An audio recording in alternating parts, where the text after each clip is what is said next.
welcome to Arts Express. This is Prairie Miller, and on the show, Pacifica host Garland Nixon confesses to, quote, causing all kinds of mayhem and controversy, and don't look for me to stop doing it now.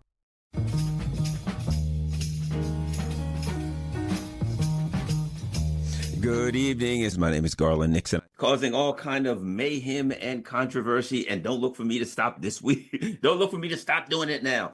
You know, I am a person, so people ask me, you're a political analyst, geopolitical analyst. I see politics through the lens of international politics rather than simply local politics, or I'll put it like this. I study politics through the lens of geopolitical politics, of international politics, international players, international powers, as opposed to, just whoever the local, it's the Democrats versus the Republicans kind of stuff. I see the industrial capitalists versus the finance capitalists, things like that, right? Let me start. And I guess, I don't know, I'm always making enemies and hurting people's feelings or something like that. So why should I stop now? Why should I stop? Something's been in my craw. Something's been eating me, a burr under my saddle all week long. And so help me. I guess if you're going to get thrown off I always say this, what hill are you going to die on? If you're going to get thrown off the radio, you got to get thrown off for telling the truth. So here's the deal. Burkina Faso, a beautiful country in Africa, a country that it was a part of what was considered Francophone Africa, being French, right? It was the French colonial Africa, where basically the French people stole all of their money and kept them poor, right? They got like yellow cake uranium for like $2 an ounce and sold it for or a pound, whatever it was, sold it for 200, right? Took their gold, took everything they had. You had the French who were using the uranium out of Burkina Faso to power their nuclear power plants, and like 70% of the people in Burkina Faso don't have no electricity. Abused and used, right? So here's the deal. So they get a new leader, a guy by the name of Ibrahim Traoré. Ibrahim Traoré now, he's like 35, 36 years old. So I don't know, maybe a year or so ago, a couple of these countries overthrew the French puppet governments, threw them out and said, we're going to run the country for ourselves. One of the men was Ibrahim Traoré, a man who is the most popular leader in all of Africa, hands down right now. And the U.S.'s government is saying he needs to be overthrown. And might I add, there was a coup attempt last week. I wonder who was behind that. That's the issue I got. And if you know the history of the United States overthrowing governments and stealing the stuff of the people in the country, it's something that the United States has done quite frequently over the course of time. He is extremely popular in his country. He's building roads. He's building a power plant. Most of the country doesn't have any power. He's actually selling the gold and stuff himself. And now he's saying these things that are mined in our country, he's nationalizing the mines, saying these are our mines. We're going to sell it. We're going to take that money and build up our country. So needless to say, the people in Burkina Faso are very happy. And they're like, for the first time, we're going to get electricity and roads and all this stuff. We'll get to keep our own money. Well, that don't go so well with the U.S. government. So one of the most dynamic African leaders in decades, beloved African leaders, proud African leader, a man who stood up and said, look, we're not poor. Why are we going around the world begging for stuff? We got everything we need. Threw the French out. Oh man, this guy's the greatest thing since Thomas Sankara, right? Beloved leader standing up for his African country. I'm proud. You should be proud if you're black, white, green, gray, or grizzly, that a man stands up. Well, before Joe Biden left, he put a black man by the name of General Langley in charge of AFRICOM. What is AFRICOM? It's Africa Command. What is Africa Command? It's the United States has bases all over Africa that we use to oppress the black folks, to overthrow their countries, to steal their stuff, and gently oppress them. And what did they do? They did what they did back in slavery time. They did what they always do. Well, gee, it'd be a problem if we got a white guy in charge. I know, we'll get a black man. So they put Langley in charge. And right off the bat, what I thought, Old Tom. I know Old Tom when I see him. People can get mad. I don't care what they say. I heard black folks, wow, isn't this great? We've got the first black general. I said, you got Old Tom. You know Old Tom when you see him. So what does Old Tom do? He goes to the Senate the other day. Now, keep in mind, in the Senate, it's 95 white folks and 5 black folks. Old Tom goes to the Senate. Please, may I be struck with lightning right now if I'm lying. He goes to the Senate, and guess what he says? Yes, this Abraham, now I'm paraphrasing, this Ibrahim Traore, a man who they have people in the streets celebrating him, beloved all over the country of Africa, all over the world, a great African leader. Oh, Tom goes into the Senate. Well, this guy's got a problem. He's selling the gold and he's using the money not for his people, but for his own security. And I'm thinking, well, I guess so. You trying to kill him, old Tom? He better spend some money on security. It was the most disgraceful, disgusting show I've ever seen in my life. Well, I've seen them, but usually it's on Roots or Django Unchained, Steven or somebody. When I see somebody torment like that, he might as well. I thought when he was walking in the Senate, I thought I heard some clicks from those taps on his shoes because he had to be tap dancing. They're going to send a black man in the Senate. See, let me be honest. They had to put a black man in charge of AFRICOM because they couldn't get away with a white guy coming into the Senate saying, hey, those Negroes sure got a lot of gold. I think we need to steal it. No, right off the bat, people would say, hey, wait a minute. That's a black guy. He's a beloved leader in charge of his own country. He threw the French out. Now you want to steal his gold? Hey, I think that's racism. So instead, you know the game. Black folks that are listening know right now the game. They said, well, what are we going to do? And old Joe Biden said, I got a plan. Call old Tom. He'll come in here and do it. Old Tom came in. Hey, you know what we need you to do, Tom? We need you to go to the Senate and tell all the white people there's a Negro over there and he's got too much gold and he don't know what to do with it. So we need to take it. And what did he do? He shuffles and huckabucks on into the Senate and humiliated himself, humiliated his community, and humiliated his family, humiliated everything that black folks have done since 1619 by going into the Senate saying this new dynamic black beloved African leader got too much gold. And Mazda done told me to come in here. We got to get that gold. My Mazda done told me to get that gold. I could have threw up. But now I got to hurt some more feelings. I'm sorry. I guess this is my last show because I got to tell the truth. Am I mistaken or do we have five black senators? And one of them's from Maryland. We got 5 black senators. Now, I couldn't be a black senator. They wouldn't have let Garland. You know why? Because if Garland was sitting in the Senate and they said, hey, here's old Tom. And Tom said, yeah, my Mazda said that African leader got too much gold. We fitting to go take that gold. Garland would stick his hand up in the back and say, hey, bro, look here. You're wrong. What are we doing here? We can't take the man's gold. How you think you got here, brother? You came over here on a boat, and trust me when I tell you this, it wasn't the Norwegian princess. The same people who brought you here in a boat got you here. Now they want to steal this brother's gold and oppress the black people of Burkina Faso and hear you up in here shuffling around, humiliating everybody, including me. Get out. See, that's why I couldn't be a senator, because that's what I'd have said. But for some reason, none of the black senators in there, not one of them, looked up and said, hey, there's old Tom. I think we better say something. And don't tell me they don't know who old Tom. Every black person knows old Tom when they see him. Old Tom comes in a lot of various different kind of iterations. But we all know, I put it like this. If I'm sitting in a room and a member of the KKK walks in and he's got on a white pointy hat and a rope in his hand, and I look at him, I'm like, I know who he is. I'm like, hey, what's up, bro?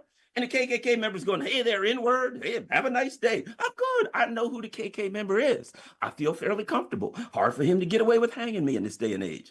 Boy, but when I see old Tom, I know I'm in trouble because they're devious, they're diabolical, and they are standing for somebody behind them who wants to cut my throat, but they're going to smile in my face. He's not going to have on the white hood, but the man behind him is going to have on the white hood. And that's why General Langley, I have to say, I wish I could tell him to his face, he's a disgrace to his race and a traitor to every person in Africa. And if you are a senator and you're black and you sat in that room and you listen to old Uncle Tom come in there and say, we got to steal the gold and the uranium and all this from the most dynamic, respected black African leader in decades, I don't even want to finish that because I would hurt some feelings. But you know where I'm going. And let me just say this. I know there are people right now putting their head down. Ooh, no, do you believe he said that? Somebody has to say it. It could be my last show. They could say, well, Garland, you've offended the wrong people. You got to go. Good. If I'm going to get thrown off the air, I should get thrown off the air. This is the hill I want to die on. If I'm going to get thrown off the air, you know what it's going to be? It's going to be pointing to old Tom. That's what it's going to be. It's going to be saying, hey, there's old Tom over there. Better get him out of the way. He's trying to do away with the most dynamic, respected African leader that we've had in decades. Well, I'm standing up for Ibrahim Traore, and every other black person should, and y'all should look at it. The man comes in there to do this, and he felt that he could get away with it. And he was right, because he knew that there was 5 black senators, but he knew none of them was going to say a mumbling word. You know why? Because if they said anything, they wouldn't be black senators long. When the next time around, AIPAC, whoever, whatever rich folks that wanted the gold, the uranium out of Burkina, they would be gone. And they would rather sit in there and collect their paycheck and get their power and be a black senator and go along with the oppression of black folks in Africa. I can't do it. Can't do it. Sorry. I was a bit angry, a bit perturbed, but I had to say what I had to say. What business does an American have going to the middle of Africa, the Sahel region, looking at a country there all the way 5,000 miles away and telling those people what to spend their money on when they've been robbed by the colonial powers for the last 300 years? And now we're going to go over there and pretend like we're looking out for them. And of course, we got to use a black man to go to do. It's sickening to me. The Africans know what time it is. Let me read this. Crowds of protesters gathered at the Place de Revolution in Ouagadougou, that's Burkina Faso, chanting, "Long live Captain Traore," with some holding banners showing a photo of General Langley with the word slave written on his head with a red marker. Others waved Burkina Faso and Russia's flags, a close ally of the West African nation. A musician who came to the protest said he is not surprised at the accusations launched by Langley. Quote, because Colin Powell lied, Iraq was destroyed. Barack Obama lied, Gaddafi was destroyed. But this time, their lies won't affect us. That's why we tell them we're not against them, but we're against predation and slavery. See, the Africans know what time it is. The black folks here is brainwashed. That's something that burned me up. But here's what I'm saying. I'm not just... Because I'm a person and I'm not just going to say they're standing for the white people. They're standing for power. They're standing for international financial capital. They're standing for the owners and controllers of global financial capital. That's who Captain Langley is in there for. Captain Langley is in there for the people who want to get their hands on that gold and so they can get on the market, so they can speculate, so they can trade. And all they said is Captain Langley is go in there and tell everybody why we need to overthrow that country because they got a lot of good resources. And as far as those senators that sitting there, I can't respect them because they're supposed to say, you got elected to say, no, no, no. You know what? I'm a black person. Those are African people. And somebody's coming in here in front of the Senate saying, look, you know what? I want to steal the gold from African people that finally got in control of their self and the cat got their tongue. I could. That's why I can't get elected. That's why I ain't running, because I wouldn't let. They'd probably rub me out. I'd probably say that they'd drag me out and censor me and throw me out the Senate the first day, because so help me, I would say it or it would spontaneously go up in flames.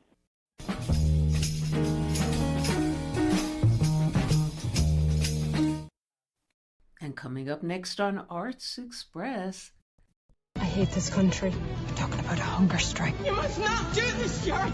You hear me? I love you. We've come to beg you for our sons' lives. It is in fact you that will decide your son's fate. You have the right to choose. You can make a choice. You're telling me to betray my son. Surely no mother would allow her son to die.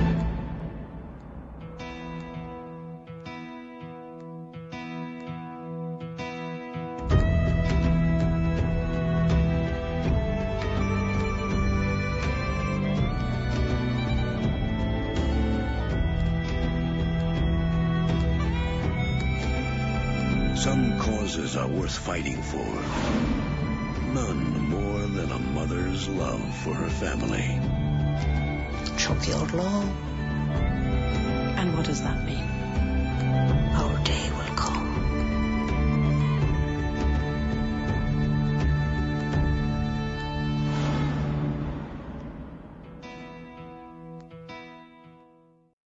On May 5th, 1981 at 1:17 a.m., IRA revolutionary, socialist, and member of the UK Parliament, Bobby Sands, died on a hunger strike after 66 days at Mace Prison in Northern Ireland, protesting the treatment by the British of political prisoners there. And the commemoration of his death happens to converge with Mother's Day this week, and with reference to the 1996 film about his life and death, Some Mother's Son. And what you just heard were scenes from the film, starring Helen Mirren as his grieving mother and John Lynch portraying Bobby Sands. And the actor and novelist is our guest on the show, phoning in from Northern Ireland, where he grew up during the years of brutal British military repression there. Lynch talks about all of this and more, including his current starring role in So Torn, as a gangster facing off against an unusual adversary, the town's designated mobile seamstress, armed only with her needle and thread against him. First, more scenes from Some Mother's Son, then John Lynch. I want you to start treating these people for what they are. They are not soldiers. They are not guerrillas. These people are criminals. A man was shot. But he was a soldier. He was somebody's son like you're mine. I'm here to represent Jared Quigley, Your Honor. No, you're not. I want to see these people in jail, for it is in the prisons that we will break the back of the IRA. Well, we pretty much tried everything. No, you haven't. Now, one would not allow an animal to live in such condition.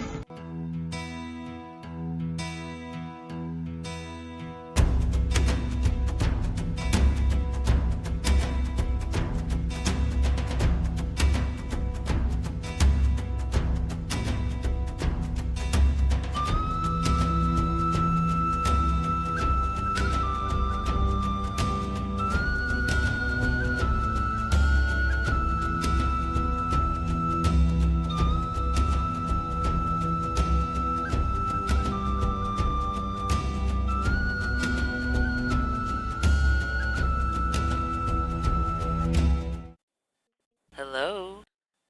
Hello. Hello, John Lynch, and welcome to our show. Thank you very much. Thanks for having me. With the anniversary of his death, how did portraying Bobby Sands and Some Mother's Son affect you in terms of becoming Bobby Sands, getting inside his head to understand him, and changing anything about him that you may have felt before? I remember when they offered it to me, it was a very difficult decision because I grew up in South Armagh, which is right on the border. It was known, famously christened by one of the army chiefs in the time of the Troubles as Bandit Country. It was a very difficult area to tame, and needless to say, Bobby Sands was a great hero to us, especially to the nationalist population, the Catholic population, of which I was one, and of which I'd grown up in. So I remember when I got offered the part, I remember talking to one of the local leaders of Sinn Féin, and we talked through the project and talked through the gist of the project. And first of all, I have to say, for me, it was an honor to be asked to play it. But then the complication comes in how is he going to be portrayed, how, and I again, you're only as good as the team you have around you. And I had sort of the best, I had Jim Sheridan producing, Terry George directing, with a great cast of Aidan Gillen and David O'Hara, so I was very reticent to begin with, but then, because the Troubles were still happening and it was still a very dangerous time. But in the end, I'm glad I did it. I'm very glad I did it, yeah. And what are the challenges for you playing a real person and historical figures like Sands and a Pope in Medici, in contrast to in contrast to fictional characters as in So Torn? Well, especially someone like Bobby Sands and that his life and the pain of his life and what he endured is relatively recent and still is. So you have a responsibility to try and honor that life in a way and to be as detailed as you can about that life, but also be respectful of where the writers of the project want to take it and where they believe the gist of it should be. So, it was daunting, but important. It's not the first time I've played. He's dead now, but I had the great fortune to meet him as well. I played George Best, who is one of the greatest footballers that Europe has ever produced, and that again was another very difficult conundrum for me, because the guy was, I used to meet him and talk to him, and we were writing the script and trying to get it together. But at some point, you have to leave that behind, and you have to tell the story. And it was the same with Bobby Sands. It was the same with George Best, and it was the same with Sixtus. Mm-hmm. Now, how do you shake off playing a bad person like Hudson in So Torn when you go home? I just do. I think I'm lucky. In the beginning, I think when I was younger, it was more difficult. And then in the beginning, when I was younger, I was drinking. So drinking perpetuates a state. You can get into a spiral when you're drinking and then not come out of it for days. I'm 26 years sober now. Mm-hmm. So I would hope that I have a little bit more, I would hope I have a lot more technique and the ability to get in and out of situations and scenes with a lot less wounded than before. So let's put it that way. But there are days, it depends on the day when stuff stays with you. But you know that most likely a good night's sleep will shake it off. And what was it about your both mysterious and terrifying character Hudson in So Torn that inspired you to play him? I loved him. I think I loved the relentlessness of him. And I loved the dance, dangerous and dark dance between him and the character that Eve played. And what were the challenges for you as an Irish actor playing an American in Switzerland and that mystery mix of cultures in the story? Yeah, it was an odd car crash of ideas, and not a car crash in a good sense, a collision of Freddie. I think Freddie's background, the director Freddie and Fred, his father, have Swiss connections. I think they're Swiss by blood or grew up, and Freddie spent a lot of time in Switzerland. And then when you read the script, and then when I remember thinking to myself, why are we in Switzerland? And then when I got there, I realized why. It's just so, especially where we were, a place called Bad Ragaz had a huge cliff that sort of overhung the small town. So you always had this huge wall of stone on the left-hand side as you came into this town. And it was sort of, it seemed to fit the nature of the production, the nature of the feel of the production, the energy of the production. The landscape was extraordinary, stunning, and quite unique, like the project itself. So once I saw where we were filming, everything fell into place. And what are your thoughts about what's going on in So Torn, the unusual ethnic mix of characters all in the same place, and how it may reflect what's going on in Europe right now in the real world? Yeah, we have the most eclectic bunch of people in this small town of various backgrounds, and I thought of for Hudson, I thought of John McAfee, the tech giant who died a few years ago. I thought of him as a kind of as a reference point, somewhere I could just look. I remember watching a documentary on him and was fascinated by his unpredictability. And I think that it was a very good card to play with someone like Hudson Armitage.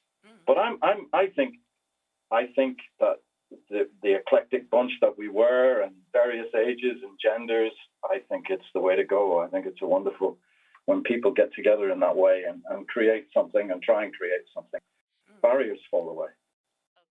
And how do you feel growing up in Northern Ireland and the political turmoil there has affected the choices you've made creatively and as an actor and a writer? Yeah, my very first job was set during the Troubles. It was with Helen Mirren, and it was shot in the south of Ireland because we couldn't shoot in the north of Ireland. This is in 1983 for obvious reasons. It was too dangerous, and that was my first introduction. And then I realized, I remember when I was very, very young watching James Cagney movies with my father. We were watching some old black and white film, and I said to him, I must have been 8, 9, maybe 10. The Troubles are maybe 3 years old. And I remember saying to my dad, one day they're going to be making films about the Troubles, and I didn't know, I had no idea I'd be in them. But I do feel that you have a responsibility to where you're from and to kind of bear witness to that, especially if where you're from is a place that's in turmoil and tormented, and violent. Please don't get me wrong. I'm really pleased that the community of Northern Ireland has found a way forward, because it was unsustainable. It was horrendous what happened for so long. But I do believe that if you're from a place, you should speak about it. And do you have any thoughts to share about the mass appeal of violence or violent movies like So Torn and the endless war right now over there in Europe raging, and if you think one has an effect on the other? I'm not so sure. I don't know. There's always this debate, isn't there? There's always this debate now about video games, isn't there? And those huge violent army games and TV and films. I think people are discerning enough. I would hope to make the distinction and escape into films and not want to live there permanently. And any thoughts about what's going on there right now with this endless war? I don't think the world has ever fully recovered from being. I don't think the world has ever fully recovered from two things: COVID and 2016. I think the change in the political landscape in America has impacted the world in a huge, huge way. And do you have anything else coming up? I have a film with a Spanish director called Jorge Dorado. It's about a man who gets out of prison after 25 years and decides to hunt down the killers of his wife. So it's a revenge story. And I'll be doing that with Mo Dumford, who's a really terrific Irish actor. He'll be playing my son. And I'm finishing my fourth novel. So that's what I was doing today before we started chatting. Yeah. So I'm pulling together a first draft on my fourth novel. Oh, congratulations! I hope it's a big success. I just hope I can finish it. It's always the finishing. The finishing is the most difficult. Yeah. And any last word on So Torn? I love doing it. I miss the world of it. I have huge respect for the way that Freddie and Fred's family looked after us. There wasn't a lot of, there wasn't a lot of money. We had a budget that we had to work within, and hats off to them. I had a wonderful time, and I think they're tremendously talented people. Mm-hmm. Okay, well, thank you so much, John Lynch, for joining us on the show. No problem. Okay. Thank you so much. Okay, bye. Bye-bye. Bye.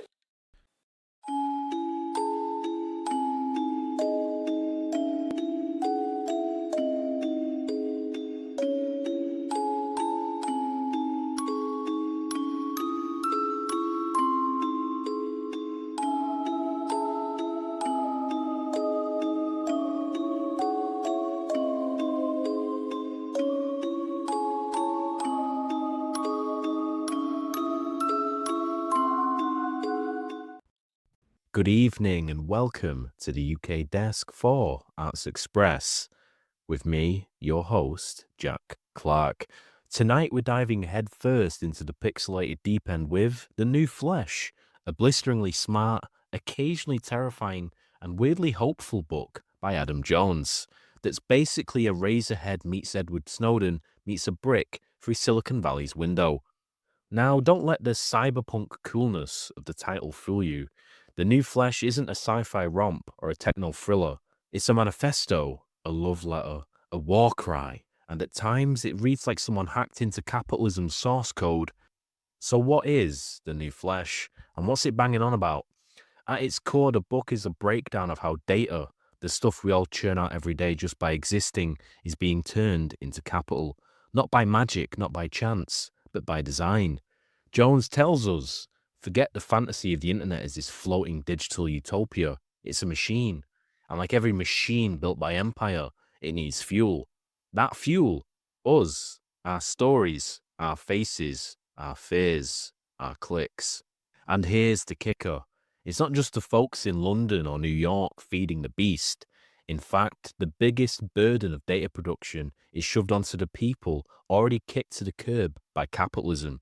Jones zooms in on so-called micro workers, 20 million of them globally, according to 2021 estimates, predominantly based in East Asia, South America, India. Folks surviving off scraps to do the invisible labor that trains the very AI that will likely replace them. And these aren't jobs with contracts and pensions. We're talking people fleeing war, economic collapse, climate disaster, signing up to label images of flag violent content for pennies. Also that the smart fences in the West can get even smarter. Now, if that sounds dystopian, good, because it is. But Jones isn't just pointing at the fire. He's showing us how it started.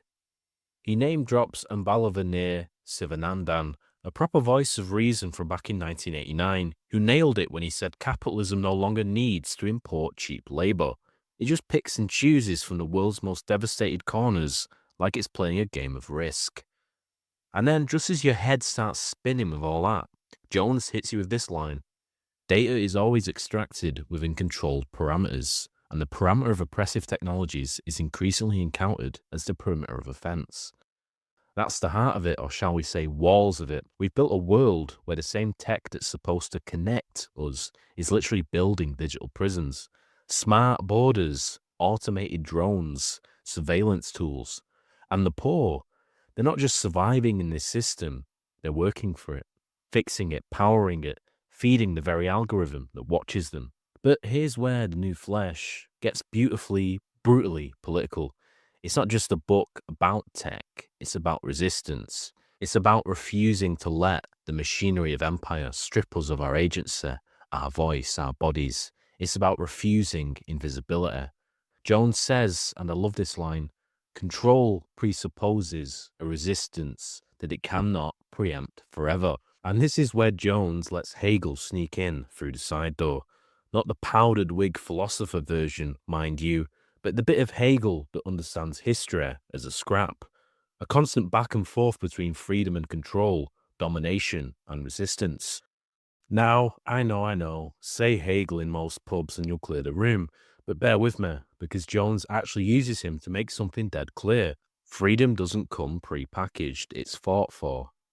It's shaped in struggle. See, in Hegel's world, the human spirit, in what he calls Geist, which is just a fancy word for consciousness, only becomes real through conflict, through friction. And what Jones is saying, in my view, is that all this stuff, data extraction, algorithmic labor, the digital cages we're shoved into, isn't the end of the story. It's part of a process. A bloody painful, maddening process, but one that still contains the seeds of rebellion. So when Jones talks about autonomy, he's not on about some utopian techno-fantasy. He's asking what happens when the very system that controls us becomes reliant on us. When the plantation needs planter, when the algorithm depends on the underpaid worker to function. That's the contradiction, and it's pure Hegel. The master needs the servant just as much as the other way around, and from that tension, something new can emerge, something freer if we seize it. Jones is telling us you don't need a philosophy degree to understand this. Just look around. Every time a system gets too cocky, too totalizing, people find ways to crack it open. Whether it's through analog resistance, storytelling, or simply refusing to vanish, that's the dialectic, the push and pull of history, and we're all in it, whether we like it or not. Let that sink in. That's a rallying cry. That's an echo of every bulldozer that's knocked down a settler fence, every hacktivist who's flooded an oppressive system with noise. That's the punk, the poet, and the protester, all rolled into one. He even ends on a challenge to the very idea of the new flesh itself, riffing off David Cronenberg's Videodrome, and says, hold on, this new fusion of media and man, of machine and meat, isn't the revolution, it's the battleground. The new flesh isn't some cool cybernetic superhero, it's the exploited laborer, the ghost in the machine, the one who still dares to dream, even while chained to the algorithm. And if that sounds grim, don't worry. Jones reminds us, even the smartest system can be fooled. There are still codes to write, glitches to trigger, minor viralities to spread. The screen that watches can also be cracked, and when it cracks, that's where possibility lives. So if you're listening from a kitchen table in Burnley or a balcony in Bangalore, know this, the new flesh isn't just a theory, it's a call to arms, to filmmakers, to workers, to everyone who's been told their life is raw material for someone else's profit. Because the screen isn't sacred, it's a surface, and surfaces were made to be scratched. And in case you're still wondering why this matters to storytelling, because storytelling is resistance. Every frame, every scene, every word is a little act of sabotage against a world that wants you voiceless. As Jones might say, they expect silence, we give them noise. And with that, I'll leave you with one final thought. If David Cronenberg caught on to all this, I reckon he'd nod solemnly, light a cigarette and mutter, long live the new flesh, then pause and go, but seriously lads, don't let it unionize. This has been Jack Clark for Arts Express with your host, Prairie Miller. And now on Arts Express. Hi, this is Jack Shalom. It seems every generation there's a new upsurge of white supremacy, and with that, new attempts to justify it in some pseudo-scientific manner. We've had some great books in the past, such as those by Stephen Jay Gould and Richard Lewontin, laying out the scientific fallacies of those racist justifications. And now, with the advances in genetic technology, it's only natural that we have to update that scientific debunking. I'm happy to welcome our guest today, the author of a new book called Where Biology Ends and Bias Begins by Dr. Shoumita Dasgupta. Hi, Dr. Dasgupta. May I call you Shoumita? Yes, absolutely. And thank you so much for inviting me to be here with you today, Jack. First, I have to ask you, you're a professor of medicine at Boston University. Are you worried about your job? This is an excellent question in this particular climate. And one thing I will say about Boston University, this is part of our fabric of our history and part of our mission. So we are banding together as an institution to think about ways that we can continue to live our values. And tell us a little bit about your background. Absolutely. So I'm a Bengali person. My parents immigrated to the United States in the 70s. And that was only possible because the immigration laws of the United States had recently changed as a direct result of the efforts of the civil rights movement and activists. So really, my presence here in this country is a direct result of the efforts of the folks who were involved in the civil rights movement. So to me, being able to engage in this work is part of my family history, and it's part of my debt of gratitude that I hope to repay through whatever means I can.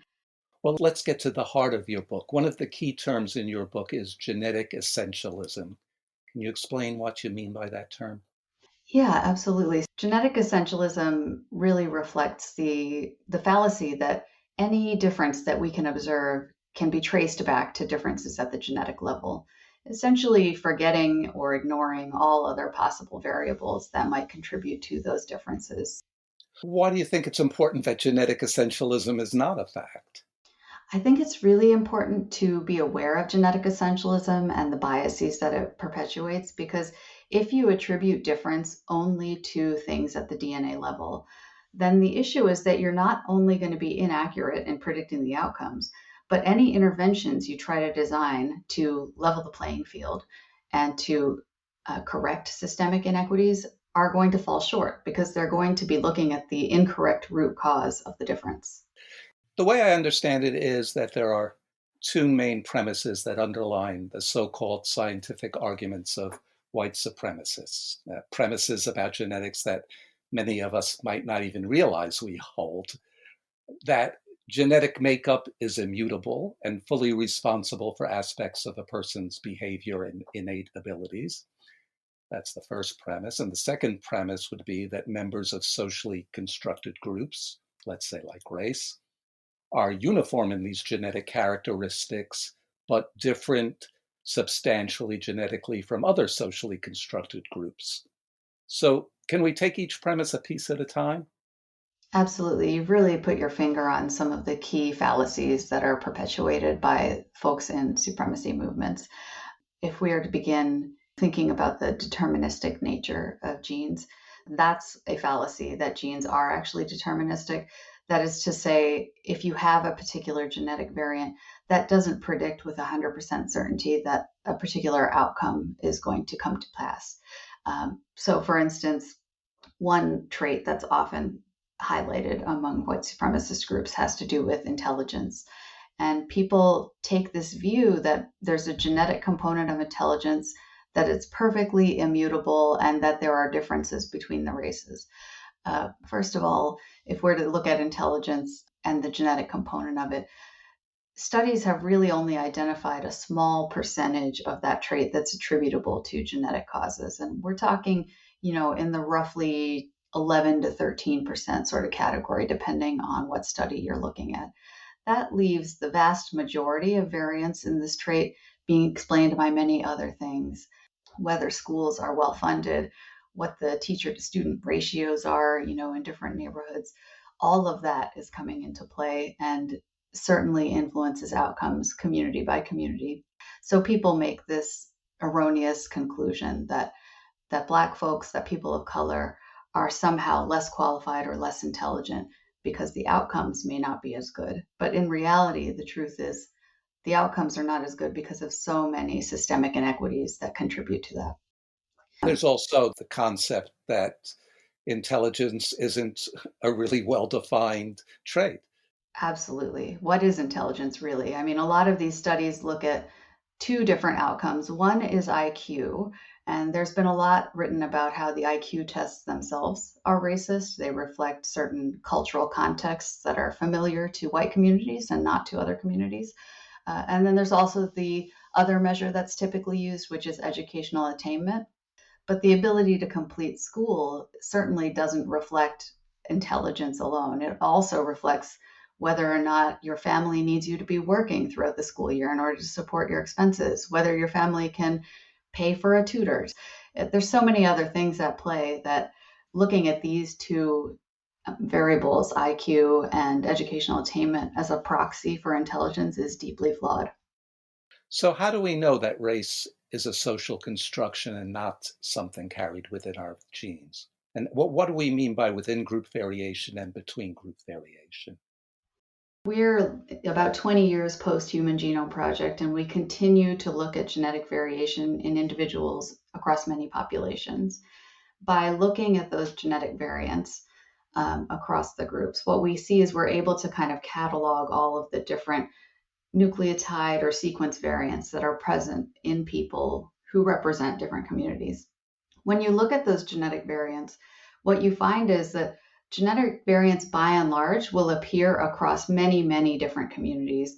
And those communities could be defined by a number of different characteristics. If you use the racial construction or a continental ancestry, which tends to mimic a racial construction because the groups are so large, if you use those constructions, what you see is the variants really are popping up across all of these different groups. So that would mean you see the variation present within groups, and it's not unique to that single group. It's present across all of the groups.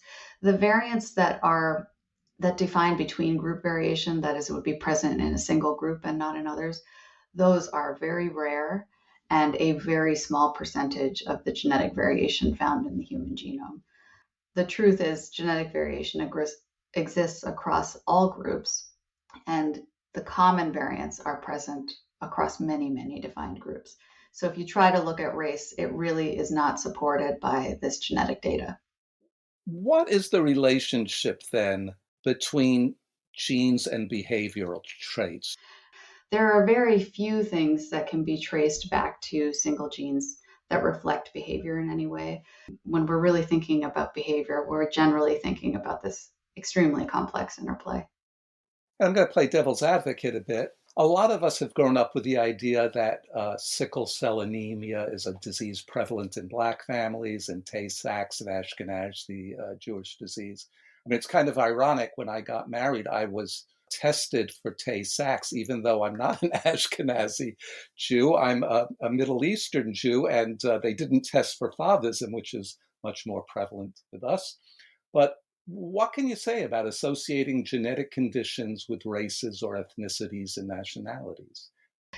Tay-Sachs is a really interesting example to dig into because the testing was really offered to the Ashkenazi Jewish population to such an extent that, in fact, the rates of Tay-Sachs in the community eventually ended up being lower than the rates of Tay-Sachs out of the community. So that tells us that in the beginning, when there was this idea that we see a particular trait coming up more often in a single population, if you only test that population, eventually you're going to be missing people in other populations who have that same predisposition.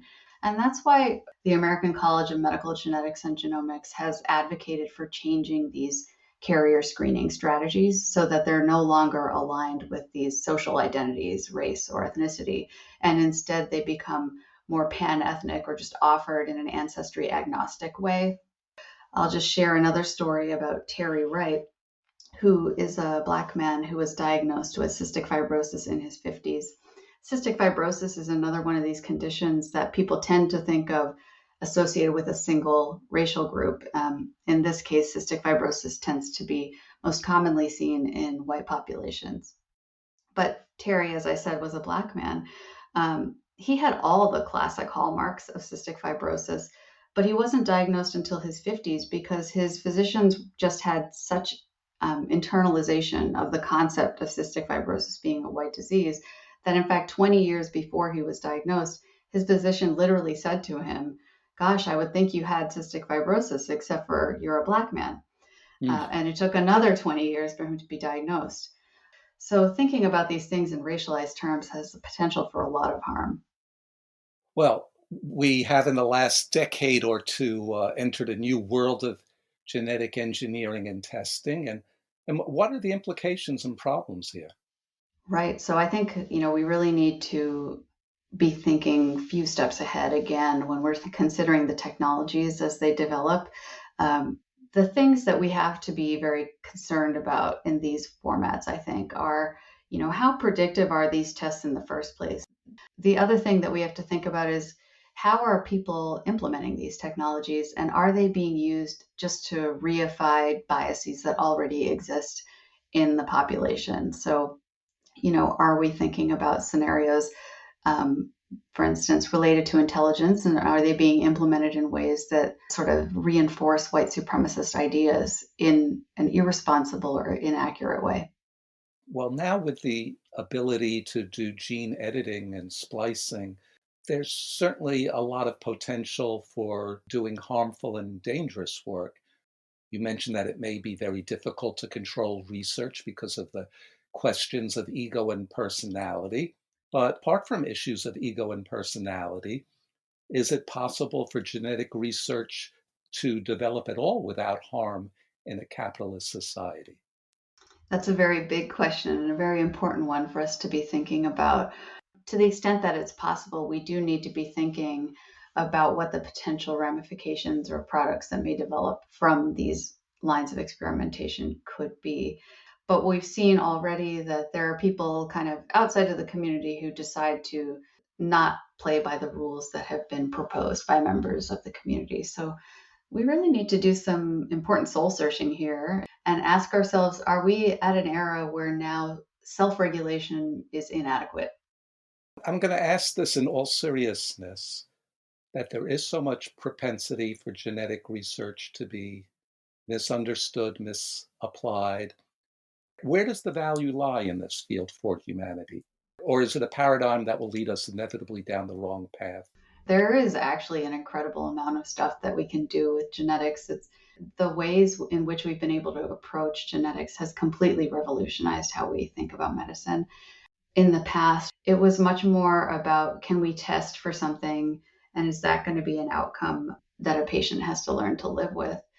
But now we're starting to move into an era where you can actually enact changes. For example, if you think about sickle cell anemia, instead of just treating the pain crises that people experience, now there's a stem cell based method that can actually start to replace the red blood cells that are the culprits. And so now it's up to us to figure out how to make sure that technology can be adopted. How can it be made affordable? How can it be accessible in low and middle income countries? These are some of the important questions that are on the table, but I don't think it means that we shouldn't do the research. I'm going to wind up with asking you, what's the most important thing you know about genetics? I guess I would refer to this concept that I sort of alluded to earlier, which is that genetic variation really is continuous across populations. It's not something that we can use to categorize people. We're all part of this giant human family, and we all share most aspects of our genetic variation across populations. So if we look carefully at the science, it will actually tell us that we are much more alike than we are different. And it is my hope that by engaging with this content from a young age in classrooms and at dinner tables and everywhere in between, that we can really understand that that is the message that's encoded in our DNA, that we are more alike than we are different. Thanks so much, Shoumita Dasgupta, professor of medicine at Boston University and author of Where Biology Ends and Bias Begins. This is Jack Shalom for Arts Express with host Prairie Miller. And that's all we have time for today on Arts Express, expression in the arts. And if you'd like to express yourself too, you can write to us at theradiogoddess@gmail.com. Until next time, this is Prairie Miller leaving the station.